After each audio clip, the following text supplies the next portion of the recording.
Coming up. So is your strategy to make the food bank lines more diverse and inclusive, or how exactly is the country more prosperous? Mr. Giovanni spoke about what's on Twitter, so let's talk about a few things that's also on Twitter. Diagalong is an organization that... This guy's garage. Like and subscribe. The minister said that, just in her opening remarks, that we cannot allow hate to go unchecked. So I'd like to ask the minister, do you join me in unequivocally condemning the Sammy Doon protests on October 7th in Vancouver, where there were chants of death to Canada, death to America, death to Israel, and even burning of the Canadian flag? Do you unequivocally condemn that? Thank you, Madam Chair. Through you, I absolutely condemn such acts of anti-Semitism and acts of hate that we have seen across this country. They need to stop. Full stop. That needs to stop. Madam Speaker, we condemn them in the strongest terms possible. We're working really closely with our colleagues at Public Safety. The local jurisdictions are very much engaged on this issue. And as I mentioned, we have been very proactive at the work that we have been doing. As I mentioned, Madam Chair, through you, we have put forward Canada's first ever action plan on combating hate. This came out of the work that we have been doing with community members, working along stakeholders. This came out of the two summits that our government held, whether it was combating anti-Semitism or combating Islamophobia. This came out of the work that my colleague, Minister Ian, has been doing for the action plan for the 2S LGBTQ community. You know, the $275 million that we're putting forward, it's to support communities on the ground, to prevent hate. So is your strategy to make the food bank lines more diverse and inclusive, or how exactly is the country more prosperous? I reject the premise of that question, Madam Chair. As I mentioned in my remarks earlier, Canada's anti-racism strategy is to ensure that every single person, regardless of how they look, regardless of how they pray, regardless of who they love, that they have equal opportunities to contribute to the Canadian society and to be able to do it in a successful way so that they can continue to grow. That is a responsible way that we include people. I will always say, when we include people, whether it is in our government, the diversity that exists, whether it is in businesses, whether it is in our institutions, we all win, because that's the beauty of Canada, and those are the values that I know that we all agree makes us who we are as Canadians. I'm not sure the Canadians lining up in food banks would think they're winning as part of the government strategy, but to move on, do you believe that part of your responsibility would be to remove some of the economic challenges facing Canadians of all races and backgrounds, perhaps even advocating for an end to the carbon tax, which is driving up the cost of living? Madam Chair, I want to give one example. Because of the work that we have been doing, I'll give you an example of the Black Entrepreneurship Program. Because of that is yielding, has supported more than 16,000 businesses, Black entrepreneurs across this country to be able to get into markets that they have never been able to get into before, because of the work that we're putting in to support communities on the ground. So the minister's colleague, MP Anthony Housefather, is actually on Twitter right now agreeing with the Conservative position that Sammy Doon should be listed as a terrorist entity.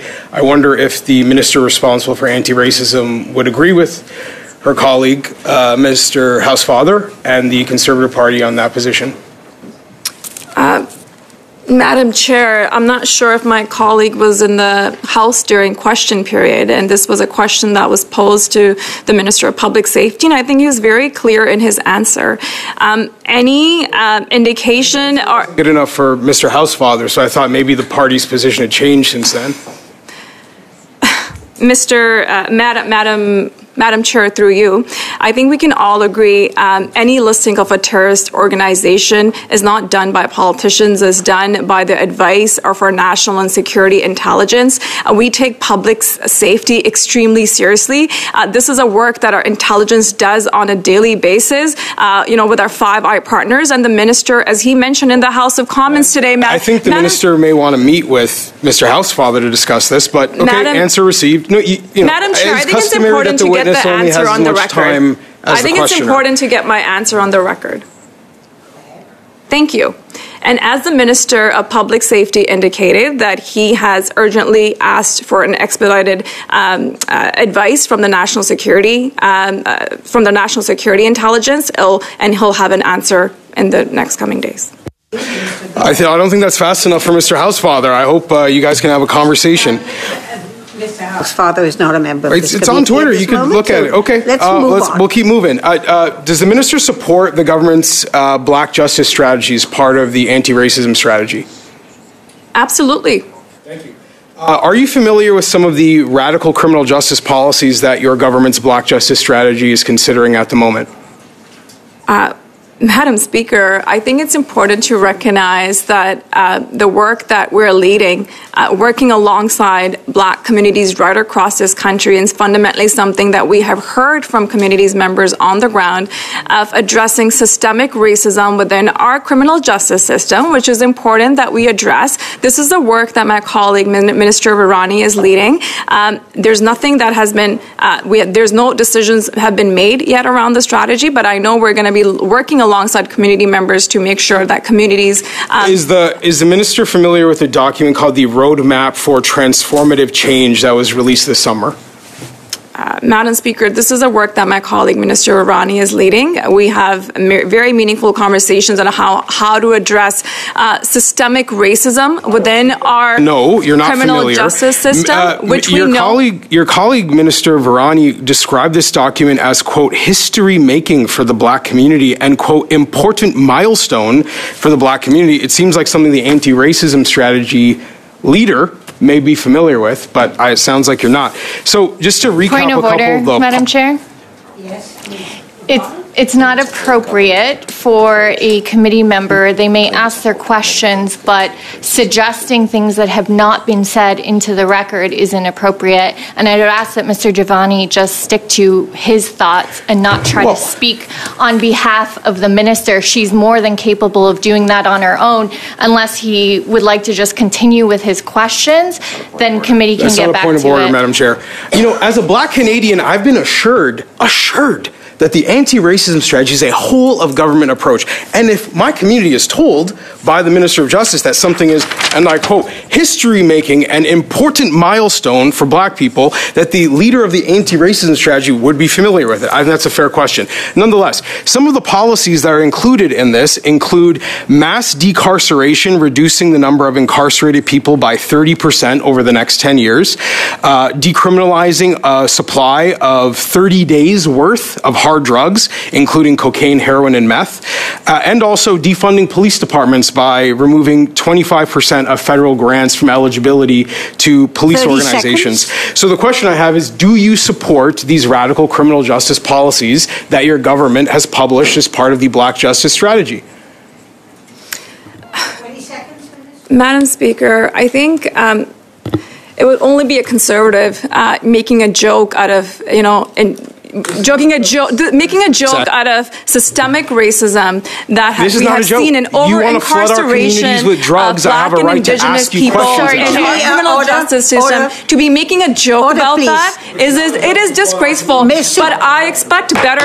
I would think I would expect better allow the minister from people. to answer the question, please. Nobody's laughing, Madam Chair. They're flooding our communities with drugs. Is a problem. That's not true. Go to the second question for 5 minutes, please. The Liberals, Jennifer O'Connor. Ms. O'Connor, you have 5 minutes. Thank you, Madam Chair, and through you to the Minister, thank you for being here today. Mr. Giovanni spoke about what's on Twitter, so let's talk about a few things that's also on Twitter. I'm wondering, given, as we've talked about a lot here from all colleagues, about the increasing rise in anti-Semitism, Islamophobia, certainly Holocaust denialism is something that I have never seen before like this.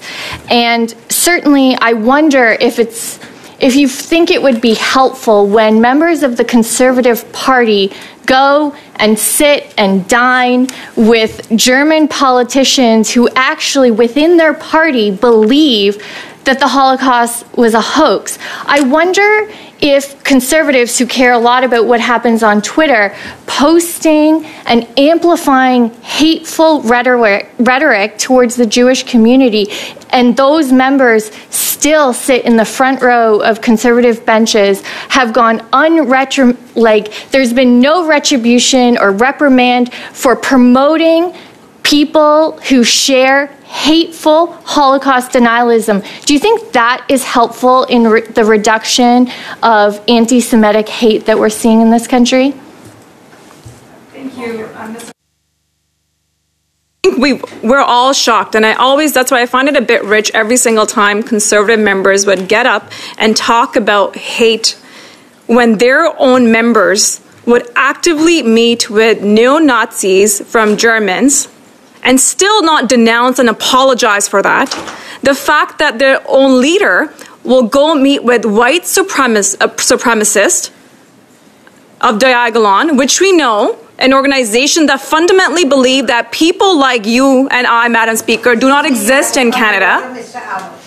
Madam Chair, I expect when a minister is coming here that they're going to behave with such decorum that we can have a discussion around the topic at hand instead of trying to bring disorder to this area. I would ask you, Madam Chair, the same way we'd ask the Speaker in the House to encourage members to remember we are all honorable members and not to use their pedestal to be able to throw such, such rhetoric. Aspiration of hate. No, excuse me, yeah. I have the floor here. I mean, it is on Twitter.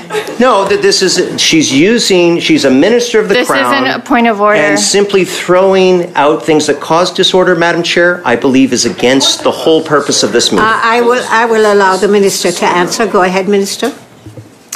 Madam Chair, thank you. I think my honourable colleague needs to realize the fact that there are consequences to their actions. There are consequences to the actions that their leaders and their members of the Conservative Party make. When their leader was actively putting on his hashtag videos,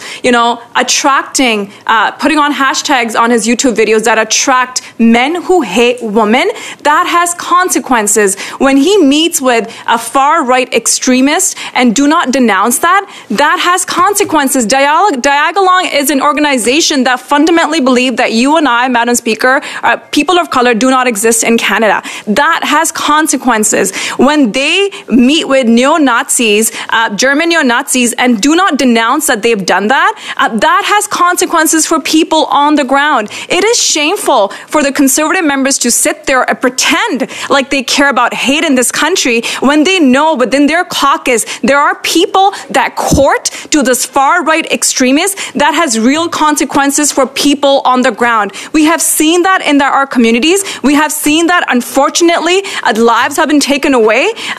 There's consequences to hate, and they need to apologize to Canadians and denounce such hate when it occurs in this country. Thank you, Minister. Following up on recent meetings of Conservatives with those who distribute hate on our streets, as their questions spoke about off the top, Mr. Cooper, another MP for the Conservative Party, just a couple of weeks ago, was seen meeting with those who were protesting, holding up Russian flags. They really are uncomfortable. Point of order, Mr. Wall. Mr. Cooper did not meet with them. He was at a restaurant where these individuals were there. Kevin, you can't answer that. This is a point of order.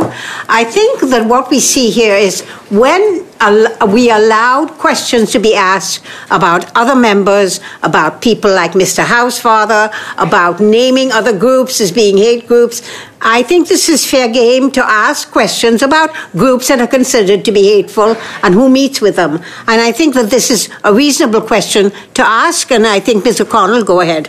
Thank you, Madam Chair, and they did open that door, and that's precisely why I'm raising these questions. Mr. Cooper met with groups in Ottawa who we saw firsthand were spreading disinformation towards queer kids and trans people in this country, a level of violence that the members opposite have not raised, the Conservatives in particular have not raised. Can you speak about hate towards our queer kids and how, once again, meeting with individuals who spread such hate on our streets only emboldens them and does not reduce hate and does not create a culture of inclusivity? Thank you. Minister, I will give you 30 seconds to answer that because I took out the time for the points of order and the discussion on the floor. Thank you. Go ahead. You have 30 seconds. Thank you, Madam Chair. And my colleague is absolutely right. There are consequences to hate. If you leave it unchecked, it has real consequences on the ground. And as Ms. O'Connell mentioned, when you see members of an official opposition, when you see members of the Pierre Poilievre's Conservatives meet with these groups that incite hate within communities, it has consequences for people on the ground. They need to apologize to Canadians. They need to denounce their acts because Canadians deserve better because lives are at stake. Thank you, Madam Chair. Thank you to department officials and the minister. Now, according to Canada's new anti-racism strategy, the special envoy on preserving Holocaust remembrance and combating anti-Semitism has, and I'll quote, both an international and domestic role, unquote. You may be aware, Minister, I had the original PMB C-250. It proposed massive penalties for the promotion of anti-Semitism. But in the wisdom of your government, you decided to take my bill. My bill, C-250, had teeth. It was strong. You have weakened this bill. When I look at what your government has done and not done compared to what my bill would have done, it's night and day. So I'm a little concerned when you start taking bills at budget time, putting them in, and then not following up, because my bill 250 had major consequences. I don't see any consequences in the proposed bill that I had from what you have taken today. And I want to know why you haven't followed up on some of my recommendations on C-250. Madam Chair, if I may, I'd love to hear from my colleague about some of those recommendations. Well, I wanted to know why you took my bill, first of all. Obviously, you had some ideas. It was a great bill, then why didn't you follow on some of the consequences that I had? On hate speech, on anti-Semitism, on Holocaust denial, which I haven't followed on any of them. We have more anti-Semitism because of your Liberal government today than we did when I brought the bill in a year and a half ago. That is incorrect. I think we all recognize there's been challenging times, but to imply that there's more anti-Semitism because of one individual or one party is quite, frankly, shameful.